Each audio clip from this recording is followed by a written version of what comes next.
നമസ്കാരം. ഇസ്രയേലിന്റെ മുന്നറിയിപ്പിന് പിന്നാലെ ടെഹ്റാനിൽ വീണ്ടും ആക്രമണം. നിരവധി സ്ഫോടനങ്ങൾ ഉണ്ടായതായിട്ടാണ് റിപ്പോർട്ടുകൾ. നേരത്തെ ടെഹ്റാനിൽ നിന്ന് ജനങ്ങൾ ഒഴിയണമെന്നും സൈനിക നടപടി ഉണ്ടാകുമെന്നും ഇസ്രായേൽ പ്രധാനമന്ത്രി ബെഞ്ചമിൻ നെതന്യാഹു മുന്നറിയിപ്പ് നൽകിയിരുന്നു. ഇതിന് പിന്നാലെയാണ് ഇസ്രയേലിന്റെ വ്യോമാക്രമണമെന്നാണ് വിവരം. ടെഹ്റാനിൽ നിന്ന് ജനങ്ങൾ ഒഴിഞ്ഞു പോകണമെന്നാവശ്യപ്പെട്ട നെതന്യാഹു വ്യോമമേഖല ഇസ്രയേലിന്റെ നിയന്ത്രണത്തിലേക്ക് വരുന്നുവെന്നും അവകാശപ്പെട്ടു. ഇസ്രയേലും ഇറാനും തമ്മിലുള്ള യുദ്ധം 4ാം ദിനത്തിന് രൂക്ഷമായി തുടരുകയാണ്. ഞായറാഴ്ച രാത്രിയും തിങ്കളാഴ്ച പുലർച്ചെയുമായി നടന്ന ആക്രമണത്തിൽ ഇറാന്റെ ബാലിസ്റ്റിക് മിസൈൽ ലോഞ്ചറുകളിൽ 3-1 പ്രതിരോധ സേന തകർത്തതായി ഇസ്രയേൽ അവകാശപ്പെട്ടിരുന്നു. പിന്നാലെയാണ് ഇപ്പോൾ അധികം വൈകാതെ ടെഹ്റാന് മേൽ ഇസ്രയേൽ ആക്രമണം നടത്തുമെന്നും അതിനു മുമ്പ് ജനങ്ങൾ അവിടെ നിന്ന് ഒഴിഞ്ഞു പോകണമെന്നും നെതന്യാഹു ആവശ്യപ്പെട്ടിരിക്കുന്നത്.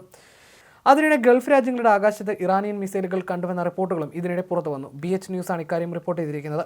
ഇറാൻ വിക്ഷേപിച്ചതായി പറയപ്പെടുന്ന ബാലിസ്റ്റിക് മിസൈലുകൾ ഇന്ന് പുലർച്ചെ 4 മണിയോടെ കുവൈറ്റ്, ദുബായ്, ബഹ്റൈൻ എന്നിവയ്ക്ക് മുകളിലൂടെ വളരെ ഉയരത്തിൽ ആകാശത്ത് കണ്ടതായിട്ടാണ് റിപ്പോർട്ടുകൾ.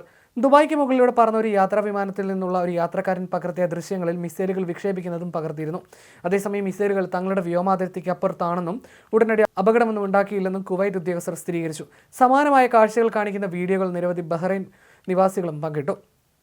അതിനിടെ Bahrain civil defence general directorate നാളെ ചൊവ്വാഴ്ച രാവിലെ 9 മണിക്ക് രാജ്യത്തുടനീളം അലാറം സൈറനുകളുടെ പരീക്ഷണവും നടത്തും. ക്രൈസിസ് ആൻഡ് ഡിസാസ്റ്റർ മാനേജ്മെന്റ് വകുപ്പ് ഡയറക്ടറും national committee for civil emergency മാനേജ്മെന്റിന്റെ എക്സിക്യൂട്ടീവ് ഓഫീസ് മേധാവിയുമായ ക്യാപ്റ്റൻ ഹമദ് സബാസ്വാർ അടുത്തിടെ ബഹ്റൈൻ ടെലിവിഷന് നൽകിയ അഭിമുഖത്തിലാണ് ഇക്കാര്യം വ്യക്തമാക്കിയിരിക്കുന്നത്. സിവിൽ ഡിഫൻസ് കൗൺസിലും national committee for civil emergency management സ്ഥാപിച്ച പതിവ് നടപടിക്രമങ്ങളുടെ ഭാഗമാണ് സൈറൻ പരിശോധന. സൈറനുകളുടെ പ്രവർത്തന മികവ് വിലയിരുത്തുകയും അവ കഴിയുന്നത്ര പൗരന്മാരിലേക്ക് ഫലപ്രദമായി എത്തിച്ചേരുന്നുവെന്ന് ഉറപ്പാക്കുകയും ചെയ്യുക എന്നതാണ് ഇതിന്റെ പ്രാഥമിക ലക്ഷ്യം. പൗരന്മാരോടും താമസക്കാരോടും വീടിനുള്ളിൽ തന്നെ തുടരാനും തുറന്ന സ്ഥലങ്ങൾ ഒഴിവാക്കാനും ആദ്യത്തെ സൈറനു ശേഷം ഔദ്യോഗിക സന്ദേശത്തിനായി കാത്തിരിക്കാനും നിർദ്ദേശിക്കുന്ന ഒരു പ്രാരംഭ ശബ്ദത്തോടെയാണ് പരിശോധന ആരംഭിക്കുക. തുടർന്നുള്ള സൈറൻ അപകടം കടന്നുപോയതായും സൂചിപ്പിക്കും. അതിനിടെ സംഘർഷത്തിനിടെ ആണവ നിർവ്യാപന കരാറിൽ നിന്ന് ഇറാൻ പിന്മാറാൻ ഒരുങ്ങുന്നുവെന്ന റിപ്പോർട്ടുകളും പുറത്തു വന്നു. റിയാക്ടർ ഇന്ധനമായി മാത്രമല്ല ആണവായുധങ്ങളായി പോലും ഉപയോഗിക്കാൻ കഴിയുന്ന സമ്പുഷ്ട യുറേനിയത്തിന്റെ ശേഖരം ഇറാന്റെ കൈവശമുണ്ടെന്ന റിപ്പോർട്ടുകൾക്കിടയിലാണ് നിർണായക നീക്കം. ആണവ നിർവ്യാപന കരാർ ഉപേക്ഷിക്കുന്നതിനുള്ള ബിൽ ഇറാൻ പാർലമെന്റ് തയ്യാറാക്കിക്കൊണ്ടിരിക്കുകയാണെന്ന് ഇറാൻ വിദേശകാര്യ മന്ത്രാലയ വക്താവ് ഇസ്മായിൽ ബഖായി വ്യക്തമാക്കി. എന്നാൽ വലിയ തോതിലുള്ള നശീകരണ ആയുധങ്ങൾ വികസിപ്പിക്കുന്നതിനെ ഇറാൻ ഇപ്പോഴും എതിർക്കുന്നുവെന്നും അദ്ദേഹം കൂട്ടിച്ചേർത്തു. 1968 ഒപ്പുവെച്ച് 1970 പ്രാബല്യത്തിൽ വന്ന 190 അംഗങ്ങളുള്ള കരാറിൽ നിന്നാണ് ഇറാൻ പിന്മാറാൻ തയ്യാറെടുക്കുന്നത്. America, Russia, China, Britain, France എന്നിവയ്ക്ക് പുറമെ മറ്റ് രാജ്യങ്ങൾക്ക് ആണവായുധങ്ങൾ സ്വന്തമാക്കുന്നതിൽ നിന്ന് വിലക്ക് ഏർപ്പെടുന്നതാണ് ഈ കരാർ.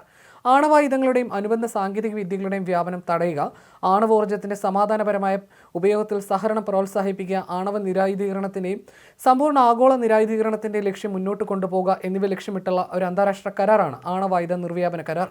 ആണവായുധം നിർമ്മിക്കാൻ ആവശ്യമായ യുറേനിയം സമ്പുഷ്ടമാക്കാനുള്ള ഇറാന്റെ ശേഷി പരിമിതപ്പെടുത്താനുള്ള കരാറിൽ നിന്ന് US 2018 പിന്മാറിയത് മുതൽ ഇറാന്റെ ആണവ പദ്ധതി അതിവേഗം പുരോഗമിക്കുകയാണ്. തങ്ങളുടെ യുറേനിയം സമ്പുഷ്ടമാക്കാനുള്ള പരിപാടി സമാധാനപരമാണെന്നാണ് ഇറാൻ ആവർത്തിച്ച് വാദിക്കുന്നത്. എന്നാൽ നിരവധി ആണവ ബോംബുകൾ നിർമ്മിക്കാൻ ആവശ്യമായ സമ്പുഷ്ട യുറേനിയം രാജ്യത്തുണ്ടെന്ന് അന്താരാഷ്ട്ര ആണവോർജ്ജ ഏജൻസിയുടെ തലവൻ മുന്നറിയിപ്പ് നൽകിയിരുന്നു.